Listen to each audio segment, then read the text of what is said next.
Bonjour à tout le monde. Donc, je m'appelle Lassène Amouche, je suis journaliste et je suis en même temps un acteur de terrain. Donc, je travaille pour essayer de créer des interactions nécessaires pour permettre à des personnes de cultures différentes de se parler, de discuter, de travailler ensemble. Euh, Comme vous le savez, donc, la communication est une insertion d'un sujet complexe dans un environnement complexe. C'est très compliqué.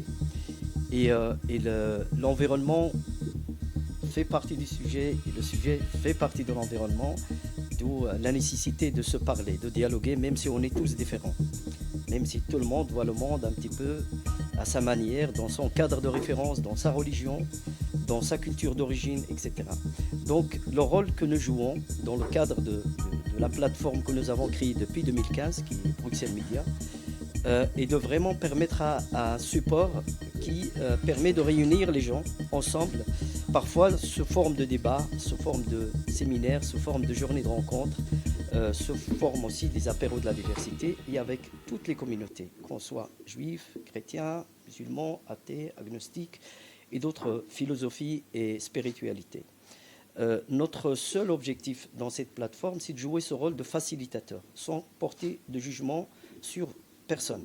D'où la nécessité aujourd'hui aussi de faire ce genre de débat qui permet justement aux minorités religieuses en fait, de trouver un espace propre, respectueux, pour qu'ils puissent en fait exercer leur religion en toute responsabilité, en toute transparence, dans un cadre démocratique.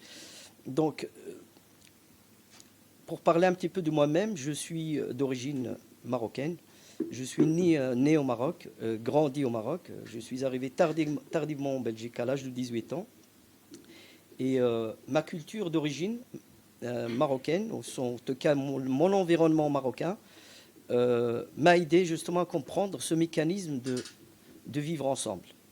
Dans la ville d'Agadir où je suis né, en fait, il y a les chrétiens. On a cohabité avec la communauté juive depuis qu'on est petit. Donc nous avons des commerçants juifs juste à côté. Donc on jouait ensemble.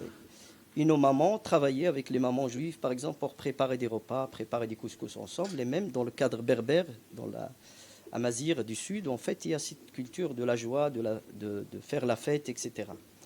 Donc moi, j'ai grandi dans cet espace-là, dans cet environnement qui m'a, disons, influencé indirectement. Donc en arrivant en Europe, en Belgique, j'avais 18 ans. Donc j'ai commencé en fait à découvrir le racisme ici, malheureusement, que j'ai jamais connu dans mon pays d'origine. Je commence à découvrir qu'il y a vraiment de l'antisémitisme, par exemple. Alors que moi, j'ai passé mon enfance à jouer avec des enfants juifs et on n'a jamais eu de problème. Je ne connaissais pas l'antisémitisme. J'ai commencé à voir en fait qu'il y a des problèmes de racisme d'une manière générale, de tous les racismes.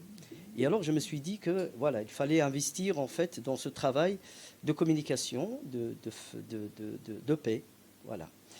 Et puis alors au fur et à mesure, jusqu'au 2015, après les attentats de Paris, et puis alors le 22 mars à Bruxelles, les attentats de Bruxelles, là j'ai décidé, je me suis dit qu'il fallait faire quelque chose.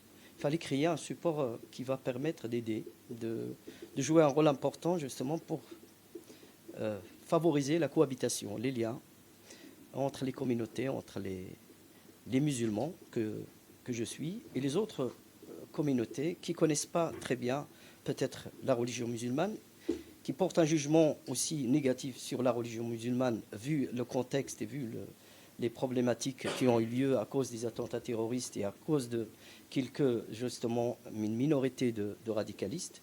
Et ici, je fais une parenthèse parce que je viens de terminer un livre qui va sortir le 15 janvier l'année prochaine, dans un mois et demi. Justement, le titre du livre, c'est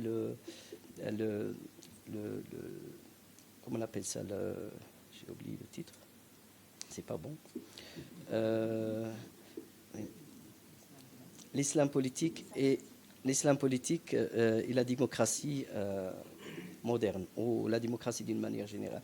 Et là, j'essaie d'expliquer en fait qu'il y a bien sûr un islam de paix, un islam traditionnel, un islam de valeur, et puis alors il y a un islamisme qui porte en fait un projet politique qui a été un petit peu construit depuis les années 20, 1918,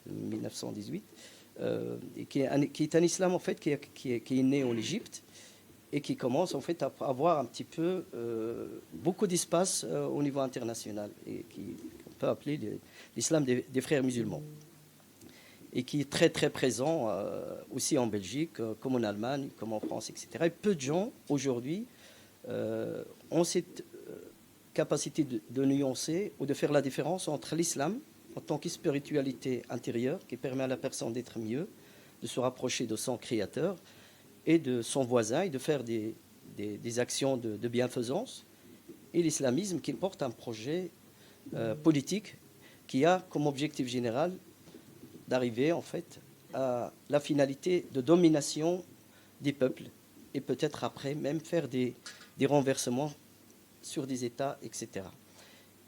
Et d'où la nécessité justement de travailler sur ce livre qui va sortir très bientôt, le 15 janvier. Donc là, je ferme la parenthèse. C'est pour vous dire combien il est nécessaire aujourd'hui à tout le monde, qu'on soit noir, blanc, bleu, jaune, vert, de se parler. On voit les choses d'une manière totalement différente. Nous avons besoin de se mettre à table et de discuter. On ne peut pas être d'accord sur tout, mais on peut être d'accord sur le désaccord pour permettre en fait de créer un espace de discussion, de paix et de construire quand même des choses ensemble. Il y a des choses qu'on ne pourra jamais discuter ensemble parce qu'on reste quand même très différents malgré tout, mais il y a beaucoup de choses qu'on puisse faire en fait avec nos similitudes, avec le cœur que porte chacun de vous. Voilà. Je vous remercie. Je remercie Ivan, je remercie Madame la députée de cet événement. Et voilà, je cède la parole.